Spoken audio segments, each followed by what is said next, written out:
You're listening to AI PRISM from Seoul Economic Daily.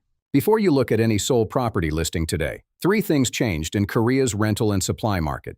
3 out of 4 non-apartment rentals in Seoul are now monthly rent, 75.1%, a record, up 4 percentage points in 1 year. Transfer bans are lifting on newly built Seoul apartments, but whether that creates actual market activity depends almost entirely on one variable: when the building delivers. And the government's plan to buy 90,000 rental units for public housing is running at 10.4% of its annual target. It's Thursday, June 4th. Let's look at what's happening in Korea's property market. Start with the rental shift. Korea operates on a system called Jeonse, a lump sum deposit lease where tenants pay roughly 50 to 70% of a property's purchase price upfront instead of monthly rent. The landlord holds and returns the deposit at lease end. This system is collapsing in the non-apartment sector. From January to May, 75.1% of non-apartment lease contracts, covering row houses, villa-type buildings, and office tells, were monthly rent. That's up from 71.1% a year ago. Monthly rent prices are rising faster than Jeonse rents. Row house monthly rents climbed 1.6% in the first 4 months of the year versus 1.34% for Jeonse. Average actual monthly rent paid by tenants rose to 562,000 won, about $390. The drivers are structural. Jeonse fraud fallout has reduced supply.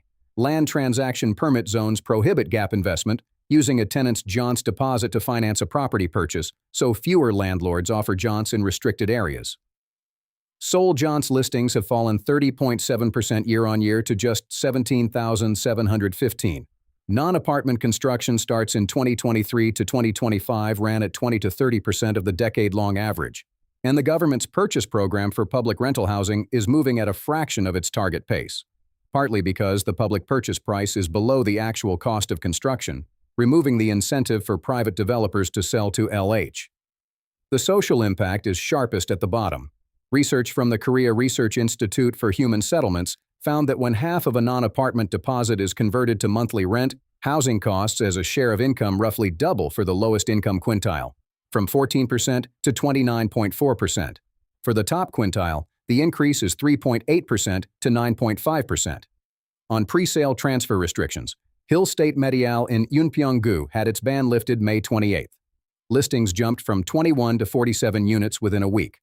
The driver is an October 2026 delivery date, close enough to plan around.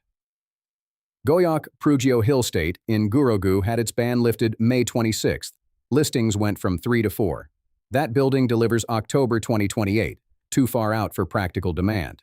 Watch the government's revised public housing purchase pricing. The current gap between policy price and market cost is the single biggest bottleneck to supply. Watch Jeonse listing volumes as a gauge of market stress.